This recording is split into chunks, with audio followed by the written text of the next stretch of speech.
Hey guys, so beautiful night at Feather's Tail, and I've got some beautiful news to share with everybody as well. The child I spoke about in my recent video about street children and what they go through.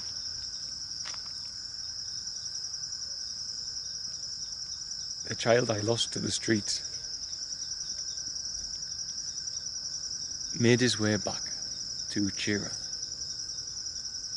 He travelled 25 kilometres by himself, and one morning I woke up and I was playing with little Emmanuel, who's the little boy who's always waving at the camera. And I looked up at the gate, and this child who I spoke of in that video, he was standing there, and I walked over and I said "Karibu," which means welcome, and I said, "How is Moshi?" And he said, "It's very bad. Please can I come in Swahili?" And I swear I nearly fell down and wept on the spot, and I brought him in. And we sat him down and we spoke to him, and he said to me that he was sorry that he left because he'd made a mistake, and for all a part of him wanted to be back on the street, his heart still wanted to be a child, and wanted to be safe, and wanted to be loved. So he returned, and he made a choice. He chose the light over the dark. That's what happened.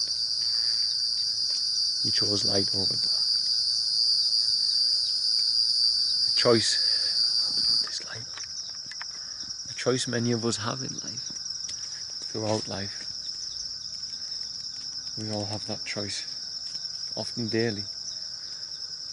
And I was very proud of him that he had the strength to say no to that which he had become addicted to.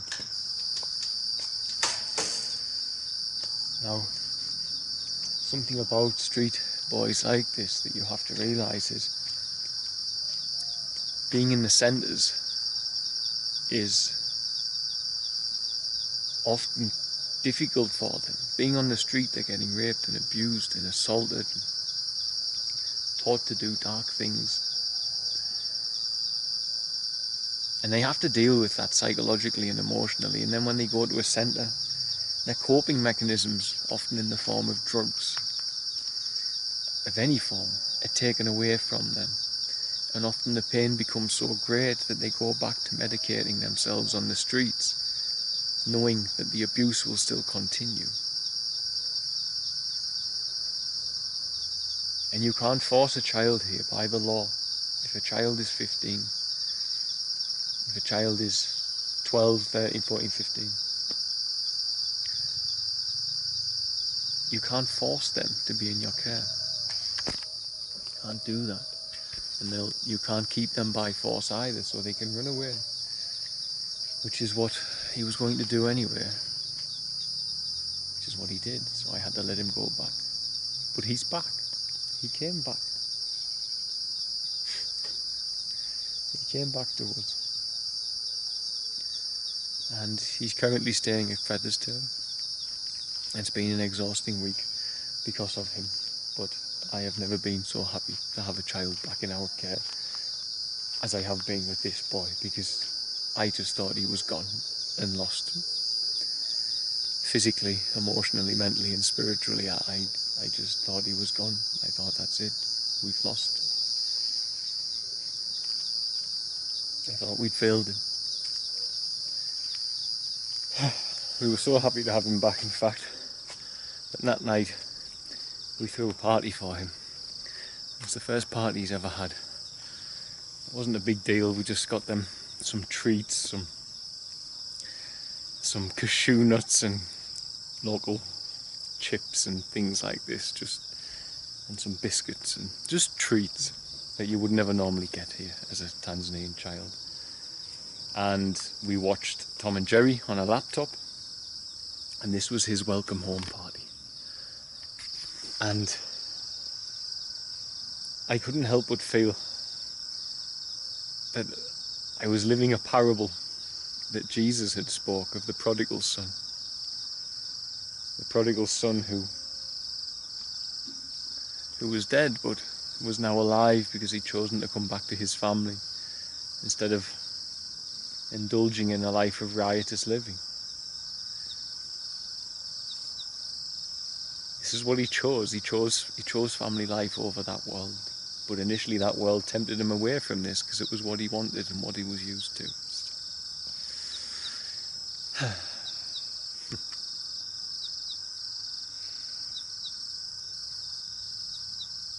So he's back. And he's staying at Feather's Tail. But I do have a problem. But a problem that God has already sent me the answer to.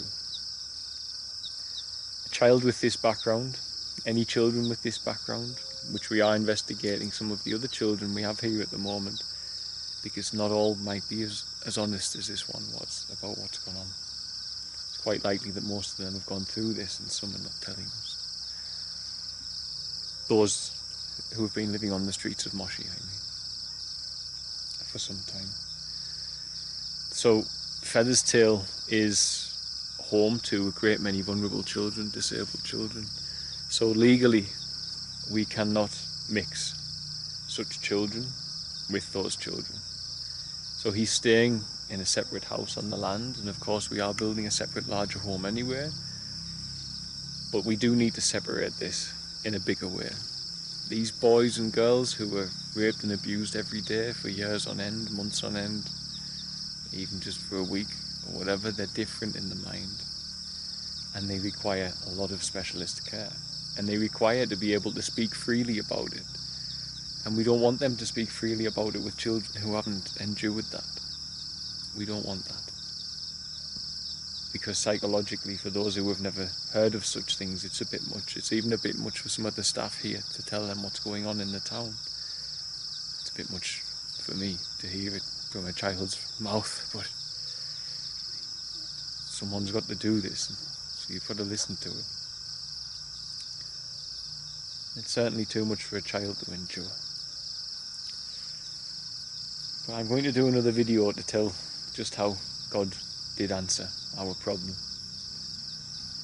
For now I just wanted to let you know that the young man I spoke of came back to us. And it looks like he'll stay this time.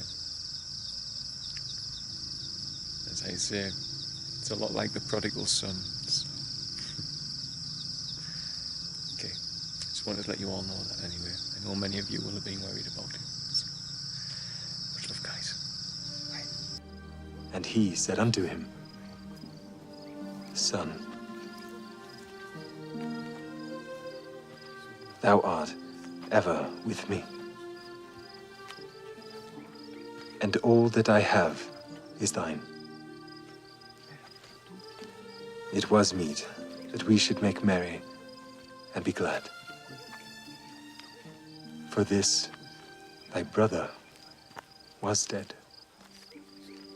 and is alive, and was lost, and is found.